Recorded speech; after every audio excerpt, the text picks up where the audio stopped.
നിയമസഭാ തെരഞ്ഞെടുപ്പിന്റെ സ്ഥാനാർത്ഥി പട്ടിക ചർച്ച ചെയ്യാൻ സിപിഎം സംസ്ഥാന നേതൃയോഗങ്ങൾ ഇന്ന് ആരംഭിക്കും. ഇന്ന് സംസ്ഥാന സെക്രട്ടേറിയറ്റും നാളെ സംസ്ഥാന കമ്മിറ്റിയുമാണ് നടക്കുന്നത്. വിവിധ ജില്ലാ സെക്രട്ടേറിയറ്റുകൾ തയ്യാറാക്കിയ പട്ടികയാണ് പരിഗണനയ്ക്ക് വരുന്നത്. സീറ്റ് വിഭജനം പൂർത്തിയാക്കാൻ വൈകിട്ട് ഇടതുമുന്നണി യോഗം ചേരുന്നുണ്ട്. തെരഞ്ഞെടുപ്പ് ചർച്ചകൾക്കായി സിപിഐയുടെ നിർവാഹക സമിതിയും തിരുവനന്തപുരത്ത് ചേരും.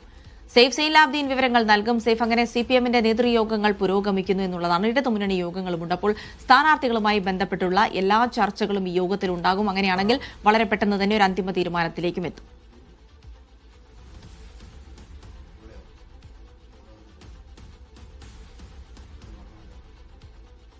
നേതാക്കളുമായി ബന്ധപ്പെട്ടപ്പോൾ അറിയാൻ കഴിയുന്നത്, ജിൽസി, ഇന്ന് നാളെയുമായി സിപിഎമ്മിന്റെ സ്ഥാനാർത്ഥികളെ സംബന്ധിച്ച് അന്തിമ രൂപരേഖയാവും. ഇന്ന് സംസ്ഥാന സെക്രട്ടേറിയറ്റ് ജില്ലാ സെക്രട്ടേറിയറ്റുകൾ നൽകിയ രണ്ടാം ഘട്ട ശുപാർശ പരിഗണിക്കുകയും അത് അന്തിമമാക്കുകയും ചെയ്യും. അതിനുശേഷം നാളെ സംസ്ഥാന കമ്മിറ്റി ഈ പട്ടിക അംഗീകരിക്കണം. സിപിഎമ്മിന്റെ സംഘടനാ രീതി അനുസരിച്ച് ഏറ്റവും ഉയർന്ന ബോഡി എന്ന് പറയുന്നത് സംസ്ഥാന കമ്മിറ്റിയാണ്. ആ സംസ്ഥാന കമ്മിറ്റിയാണ് ഈ പട്ടിക അംഗീകരിക്കേണ്ടത്. നാളെ സംസ്ഥാന കമ്മിറ്റി അംഗീകരിച്ചതിന് ശേഷം അത് വീണ്ടും മണ്ഡലം കമ്മിറ്റിയിലേക്ക് വിടും. മണ്ഡലം കമ്മിറ്റിയിൽ ഇത് ഈ നിർദ്ദേശം മുന്നോട്ട് വെക്കുക മാത്രമാണ് ചെയ്യുന്നത്. അതിനുശേഷം മറ്റ് ഘടകകക്ഷികളുടെ കൂടി സ്ഥാനാർത്ഥികളെ തീരുമാനിച്ച് 8-ാം തീയതി കൂടി CPIയുടെ സ്ഥാനാർത്ഥികളും അന്തിമമാകും. 8-ാം തീയതിയോടുകൂടി എല്ലാ സ്ഥാനാർത്ഥികളെയും പ്രഖ്യാപിക്കാൻ കഴിയുമെന്നാണ് CPM നേതൃത്വം വിലയിരുത്തുന്നത്.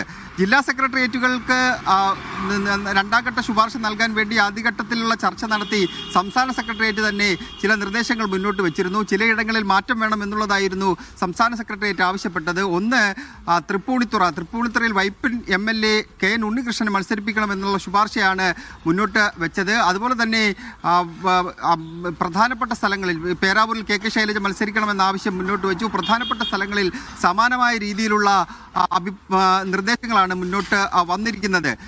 സീറ്റുകൾ സംബന്ധിച്ച ചില ചർച്ചകൾ ഇടതുമുന്നണി യോഗത്തിൽ ഇന്ന് നടക്കാനുണ്ട്. പ്രധാനമായിട്ടും നടക്കേണ്ട സീറ്റ് വിഭജന ചർച്ചകളാണ്. കേരള കോൺഗ്രസ് 13 സീറ്റ് വേണം എന്ന ആവശ്യത്തിൽ അവർ ഉറച്ചു നിൽക്കുകയാണ്. കഴിഞ്ഞ തവണ 13 സീറ്റ് നൽകുകയും കുറ്റ്യാടിയിൽ വലിയ രീതിയിലുള്ള പ്രതിഷേധം ഉണ്ടായതോടുകൂടി CPMന് ആ സീറ്റ് അവർ തിരികെ നൽകുകയും ചെയ്തിരുന്നു. കുറ്റ്യാടി സീറ്റ് തിരികെ വേണമെന്ന ആവശ്യം കഴിഞ്ഞ ഉപേക്ഷ ചർച്ചയിൽ മുന്നോട്ട് വെച്ചെങ്കിലും ആ സീറ്റ് വിട്ടു നൽകാൻ കഴിയില്ല എന്ന നിലപാടാണ് CPM സ്വീകരിച്ചത്. ഞങ്ങളുടെ സിറ്റിംഗ് സീറ്റാണ്, അതുകൊണ്ട് ആ സീറ്റ് വിട്ടു നൽകാൻ കഴിയില്ല.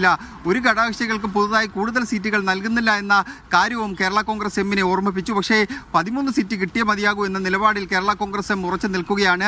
ഇന്ന് വൈകുന്നേരത്തോടു കൂടി അതിനകത്തൊരു അന്തിമ തീരുമാനം ഉണ്ടാവുകയും ചെയ്യും. CPIക്കും അധികം സീറ്റുകളില്ല. കഴിഞ്ഞ തവണ 25 സീറ്റിൽ മത്സരിച്ച CPI ഇത്തവണ 25 സീറ്റിൽ മത്സരിച്ച CPIക്ക് 17 MLAമാരാണ് ഉണ്ടായിരുന്നത്. ഇത്തവണ 25 സീറ്റുകൾ തന്നെയായിരിക്കും അവർക്കുണ്ടാവുക എന്നാണ് നമുക്ക് ലഭ്യമാകുന്ന വിവരം. CPIയുടെ സ്ഥാനാർത്ഥികളെ സംബന്ധിച്ച് അന്തിമ ഒരു രൂപരേഖ തയ്യാറാക്കാൻ വേണ്ടി CPIയുടെ നിർവാഹക സമിതി യോഗം ഇന്ന് ചേരുന്നുണ്ട്. 3 ടേം നിബന്ധന കർശനമാക്കാൻ വേണ്ടിയുള്ള തീരുമാനം അവർ എടുത്തിട്ടുണ്ട്. അങ്ങനെയെങ്കിൽ 6 സിറ്റിംഗ് MLAമാർക്ക് ഇനി മത്സരിക്കാൻ കഴിയില്ല. കാഞ്ഞങ്ങാടുള്ള ചന്ദ്രശേഖരൻ അടക്കമുള്ളവർക്ക് മത്സരിക്കാൻ കഴിയില്ല. പക്ഷേ ജില്ലാ നേതൃത്വങ്ങൾ അതിനകത്തൊരു മാറ്റം വരുത്തുമോ എന്നുള്ളത് നോക്കിക്കാണേണ്ട കാര്യമാണ് ജിൽസി. ശരി, സേഫ് സൈലാബ്ദീനാണ് വിവരങ്ങൾ നൽകിയത്. എന്തായാലും വളരെ പെട്ടെന്ന് ഇടതുമുന്നണി യോഗം അടക്കം, ഒപ്പം തന്നെ CPM നേതൃയോഗങ്ങൾ അടക്കം നടക്കുന്നുണ്ട്. വളരെ പെട്ടെന്ന് തന്നെ ഒരു അന്തിമ സ്ഥാനാർത്ഥി പട്ടികയിലേക്ക് കൂടി എത്തുമെന്നുള്ള വിവരങ്ങൾ കൂടിയാണ് സേഫ് നൽകിയത്.